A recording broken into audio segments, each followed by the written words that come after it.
The Watchmen is one of the most celebrated graphic novels of all time, and after a long wait, a number of directors, and even a lawsuit, the movie was finally released to the public, the fifth in New Zealand and the sixth in the States. Uh, it's been kind of looked at as the whole new dawn of the comic book movie, but I'm going to review it to the best of my ability. I'm not a real movie reviewer. I'm merely just a fan of movies, and especially a fan of comic books. I grew up reading a lot of comics, and Watchmen was one of these comics. Uh, so I'm just going to express what my point of view is and what I thought of the film. We first got a big look at it during The Dark Knight. It was a trailer that happened before it, of course, and a lot of people had a big hype about it since then. The hype never expanded to what The Dark Knight did, but it was definitely there. A lot of people didn't really know much about The Watchmen, didn't even know about the comic book, and a lot of people just saw it as either a Batman ripoff or even an X-Men ripoff, not really understanding that it dated well after Batman and after X-Men, but it had been around for a long time, and it was definitely a movie that stood on its own, as well as a comic book series that stood on its own. So a lot of people didn't really know what to expect going into it. A lot of people still haven't read the comic book and still are good fans of the movie, so it shows what success the movie really had. Anyway, here's my thoughts on it. I thought Zack Snyder was an alright choice for a director. He did a good job with 300. A lot of people seem to really enjoy that movie, though it was not exactly one of my top movies of the past few years. I thought he did a decent job with it. It would have been interesting to see what the other directors that were named during the build-up for the past almost 20 years now, in fact perhaps over that, to see what they could have pulled out of it. But I thought he did a good job. The casting was brilliant, to be honest. A lot of the characters looked exactly how they did in the comic, and it was very easy to identify them. A few updates had been made, of course, since we're now in 2009, and we can't really look at these characters the same way we did in the comic back in 1980. So a lot of changes did have to be made, but for the most part, all of the characters looked like their counterparts in the comic. And with some slight changes, it didn't really affect the viewing process too much. Rorschach was of course the big stealer of many scenes. Even when he was in the scenes, the characters were merely mentioning him. Got a big laughs from the audience, especially the mention of him throwing someone down the elevator shaft. The comedian was very well cast and looked pretty much identical to what he did in the comic. So I think they did a good job casting this. There's no really complaints that I can really make. There were some deviations from the comic book, some that had to be made. Most notable was the controversy with the giant squid being removed, which would have added about 15 to 30 minutes extra film time just to merely explain its existence. And being the movie that was 2 hours and 45 minutes long, you didn't really want much more into it. It was already, a lot of people were tired by the end of the film, and it's understandable that they had to cut such a scene from it.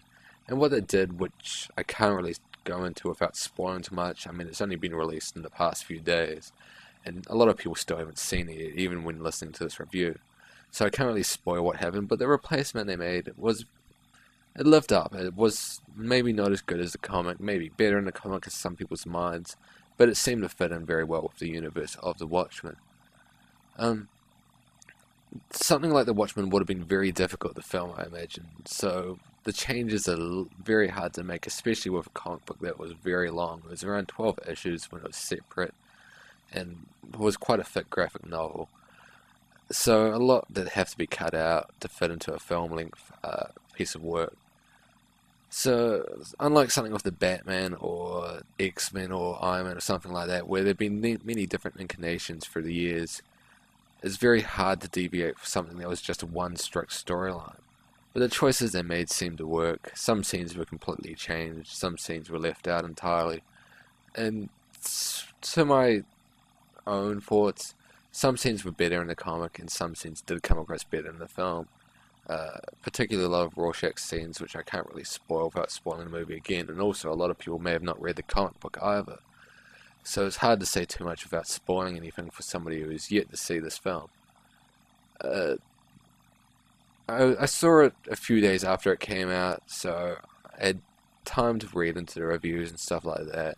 trying not to spoil too much for myself, had seen all of the trailers and all of the released footage up till the point before it got released, and that built up some hope for me, but some bits were rather disappointing. So going into the film, I was already at half of mine, so it was like I hadn't even read a review by that point. I think that some parts were done over the top. There's a lot of what people have been calling ultra-violence, which was not very much needed to enhance the film. I think people just expect violence nowadays when you go into a film, especially with things like Hostel and Saw, which have really taken violence to a new level, and have left a lot of films something to live up to. But for something that's based on a comic book that was already kind of graphic without showing too much, it wasn't really necessary to have this type of violence in the film, though it never really bothered me. Some people I know kind of got grossed out by a few scenes, and I've also heard people have walked out during a few scenes that were a bit too graphic. So if you're not into graphic violence, you may want to close your eyes during a few scenes in this film, or even wait till it comes out on DVD so you can skip them. It had gone for a number of writers, and I would have been interested to see what David Hayter had. According to Alan Moore, that was the most realistic script he would have imagined to get from the Watchmen, though his screenplay was edited to an extent, and from what I know and what I can tell by watching the film, it was reasonably well edited. It stuck back into this same time period as the original comic book, which worked better than, I think, updating it, making something that was post 9/11, something focusing on, I guess, Osama rather than the Russians or something like that, which I don't think would have come across as good as it maybe some people may think it would have. So I'm glad that they stuck to the original time period, sticking with Russians and Nixon and all of that. However, the only complaints I have are minor. It was an okay film, but some things are best left to comic books. Like Alan Moore, the writer of the comic, said himself that it's something that you can't really convert to a film. It was meant to be a comic and it's meant to remain as a comic, and I can definitely see that while watching the film and then reading the comic later on and reading it beforehand. But I definitely think that some people, I've heard mixed reviews, but most people who have actually seen the film, have had nothing bad to say about it. So it's something that's definitely worth checking out, but I don't think it's going to live up to the hype, or even equal the hype of what happened with The Dark Knight, which got huge rave reviews after it got released, and still is very much the movie that's on people's minds when you mention a comic book film. Watchmen is not going to have that effect the same way that Dark Knight did. And perhaps not even the extent that movies like X-Men or Iron Man did. Those are still looked at as the top comic book films of our generation so far. Watchmen did a good job trying to interpret a comic that was very hard to interpret, which was a mix of film noir and detective thriller and a lot of big twists involved in it, especially for a film that could only be 2 hours and 45 minutes, which is a long time for a film, but considering the length and depth of the comic, it's very hard to do. I'm excited to see the DVD extended director's cut, to see what they left out, and plus the documentary of Under the Hood, to see how the kind of job they would have done there. It was one of the main points in the comic book and seemed to cover a lot of it in the intro credits, which is, to many people, the highlight of the whole film, which I thought was done very well myself and perhaps was the best part of the whole film.